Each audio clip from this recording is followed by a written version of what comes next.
Guys हामी यो यस्तो धोक्रोमा नि बोतल गाग्रा राखेर पानी लिन जाँदैछौँ अब धेरै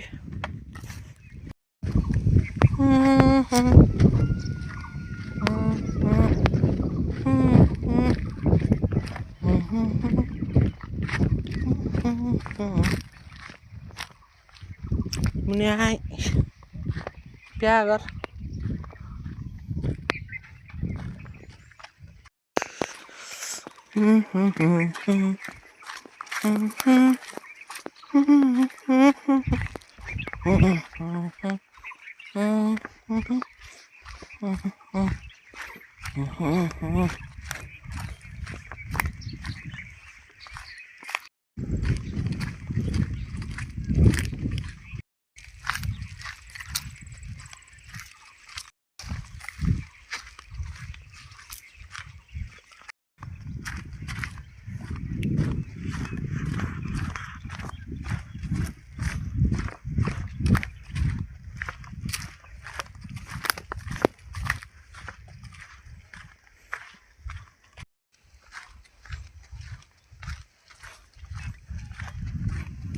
चाहिँ मकै छर्नलाई मल थुपारेको अवस्था हो।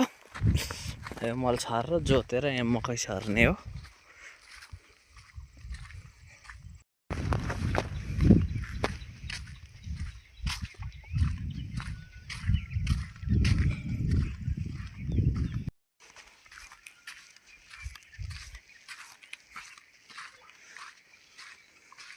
अनि हाम्रो घर चाहिँ त्यो माथि बर्को रुखे देख्यो ठाउँमा डाँडामा हो। हामी यति तल आइसक्यौँ।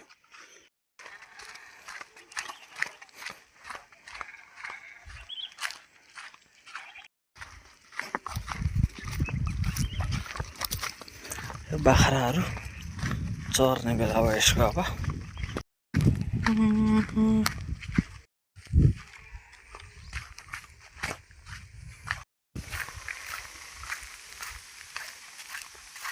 चाहिँ सल्लोघारी वन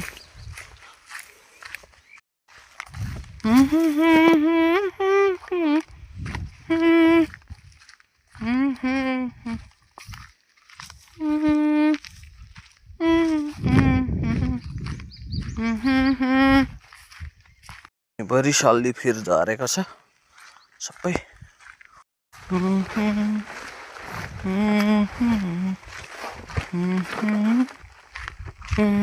त्यो पारिपट्टि देखिएको गाउँ चाहिँ हिमाङदिङ। यो पञ्चकन्या पर्छ, छतर पर्छ। उता पारि देखिएको तम्मत पारि 5 थर।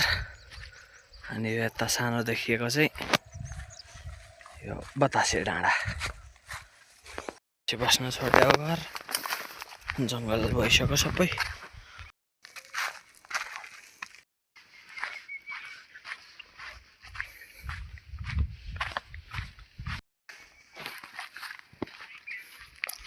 पहिले चाहिँ यता आउँदै सबै खेतै खेत थियो अरे, पानीको मूल थियो।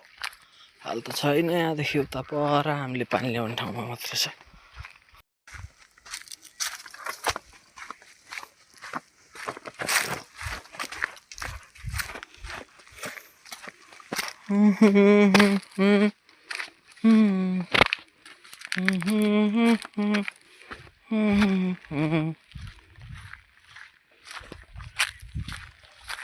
La la la la la la.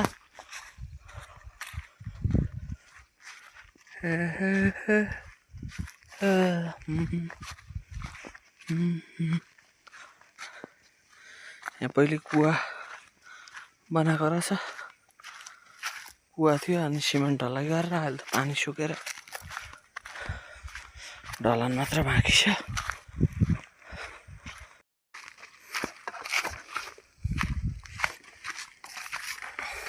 पर आउँदै गर्ने चाहिँ नेत्रे बुढा हुन्।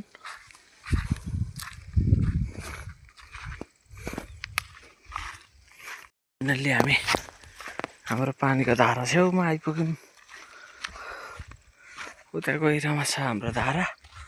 अनि त्यहाँ बर्को रुख छ अनि माथि जङ्गल छ। माथि जङ्गलको बाटो नि आउन मिल्छ, अलि छिटो हुन्छ तर बाटो अप्ठ्यारो छ, त्यही भएर हामी यताबाट हिँड्छौँ। सधैँ अनि आइपुग्यौँ हामी पानी भएको नेरी तम्मर बगेको देखिन्छ अलिअलि पानी अनि यतापट्टि चाहिँ हिमाङदिङ फाइनल्ली यो चाहिँ हाम्रो धारा पानी थाप्ने ठाउँ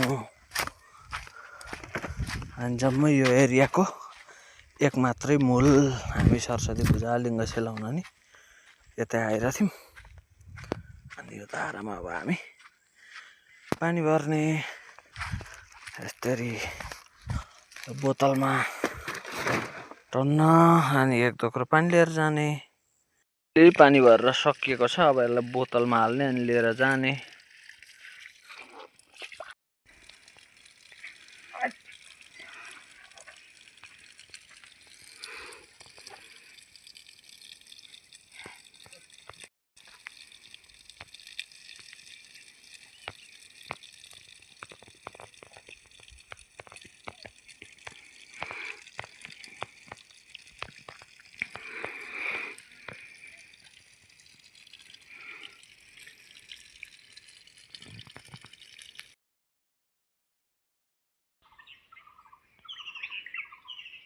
खोइ कता जान्छ जान त जान्छ चाहिँ भनेर